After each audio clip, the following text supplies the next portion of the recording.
Cycle लेकर चारधाम 12 ज्योतिर्लिंग की धार्मिक यात्रा पर निकले रोमित योगी आज उमरिया जिले के बिरसिंहपुर पाली पहुंचे, जहां इन्होंने माता विरासनी की विधिवत पूजा आराधना आरती कर स्थानीय समाज सेवियों से मुलाकात की। इस दौरान क्षेत्र के समाज सेवियों ने योगी जी का स्वागत कर अभिनंदन किया।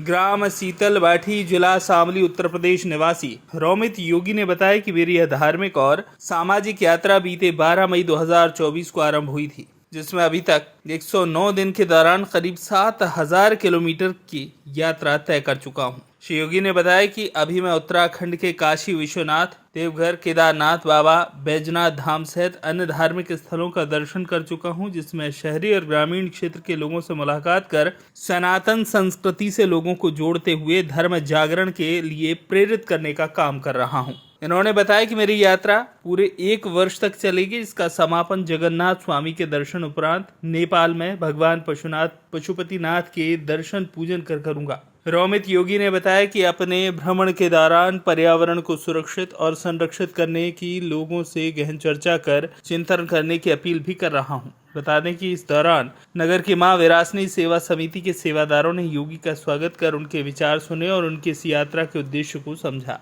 मैं रोमित योगी डिस्ट्रिक्ट शामली उत्तर प्रदेश से हूं और 4 धाम 12 ज्योतिर्लिंग की यात्रा पे अभी हूं। आज आप पहुंचा हूं मां विरासनी देवी मंदिर, जो कि पाली में है और ये मध्य प्रदेश क्षेत्र में पड़ता है। अभी मैं यहां से अपने चौथे ज्योतिर्लिंग भगवान महाकालेश्वर के लिए जा रहा था, तो मेरे सहयोगियों ने मुझे बताया कि मां विरासनी देवी बड़ी दिव्य शक्तियां हैं, उनके दर्शन कर लीजिए। तो मैं माता की पूजा अर्चना करने के बाद और यहाँ सभी सहयोगियों से मिला। समिति के अध्यक्ष और सभी लोग मुझसे मिलने आए। बाकी बहुत अच्छा यहाँ का व्यवहार और बहुत अच्छी ये मंदिर का परिसर है। यहाँ मैं आज रुक के कल अपने सैपुरा होते हुए जबलपुर और जबलपुर से उज्जैन लेके जा रहा हूँ। 4 धाम 12 ज्योतिर्लिंग में अब तक 3 ज्योतिर्लिंग और उत्तराखंड के 4 धाम में कर चुका हूँ। आज मेरी यात्रा का 109वां दिन है। 108 दिन अब तक पूरे हो चुके हैं और साइकिल से यात्रा कर रहा हूँ, तो बीच बीच में हमारे जो सहयोगी हमें मिलते हैं उनसे सहयोग प्राप्त होता है और स्नेह और प्यार उनका मिलता है। बाकी छोटे धाम और जैसे जैसे जहां से निकलता हूं ऐसे करते करते मैं भी अपनी यात्रा कर रहा हूं। यात्रा का उद्देश्य है अपनी सनातन संस्कृति से जुड़ना, अपने धर्म संप्रदाय को आगे बढ़ाना और जो दूसरे धर्मों में लोग कन्वर्ट हो रहे हैं उनको धर्म जागरण के लिए प्रेरित करना। घर वापसी का भी मैं जो है उद्देश्य से यात्रा कर रहा हूँ। बाकी मैं अपने सनातन के लिए अंतिम सांस तक अपने सनातन के लिए कार्य करने के लिए प्रतिबद्ध हूँ और एक पढ़ा लिखा युवा होने के कारण मैं अपने समाज को अलग जो कृतियां हैं उनसे दूर करने की कोशिश कर रहा हूँ। मैं अपना एक एक पग और एक जहां से निकलता हूँ वहां पे लोगों को समझाने की अपने स्तर से जितनी भी मैं कर पा रहा हूँ सेवा वो मैं करता हूँ। बाकी साइकिल का चलने का उद्देश्य ये है कि मैं थोड़ा प्रकृति प्रेमी हूँ, तो अगर मैं ही प्रदूषण के लिए और पेट्रोल डीजल के वाहनों का प्रयोग करूंगा तो फिर मेरे से लोग क्या प्रेरित हों।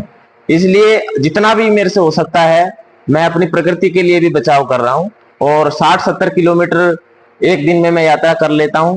बाकी जहां भी प्रभु मुझे स्थान दे, धर्मशाला, मंदिर और हमारे जो सहयोगी मिल जाते हैं उनके यहाँ मैं रुक के अपनी यात्रा का निरंतर उसको आगे बढ़ा रहा हूँ। अभी यात्रा तो लगभग मुझे लगता है, जैसे मैंने अनुमान लगाया है अब तक मैं सोच पा रहा हूँ, तो लगभग 1 साल मेरा 365 दिन की यात्रा लगभग रहेगी। और यहाँ भारत में मैं रामेश्वरम तक जाऊंगा, उसके बाद जगन्नाथपुरी होते हुए अपना जगन्नाथपुरी के बाद में मैं नेपाल के लिए निकलूंगा। नेपाल में पशुपतिनाथ और मुक्तिनाथ के दर्शन करके यात्रा संपूर्ण होगी। और अभी 7000 किलोमीटर से मैं ज्यादा चल चुका हूँ, क्योंकि मेरा उद्देश्य ये नहीं है कि किसी भी धार्मिक स्थल पे जाओ और वहां से चले जाओ। मैं गांव गांव होते हुए आ रहा हूँ और जितना भी हो सके अपनी सनातन संस्कृति को दूसरों को बता रहा हूँ और उससे जुड़ने का सबको प्रेरित कर रहा हूँ। जय श्री महादेव। उमरिया से दीपू त्रिपाठी की रिपोर्ट।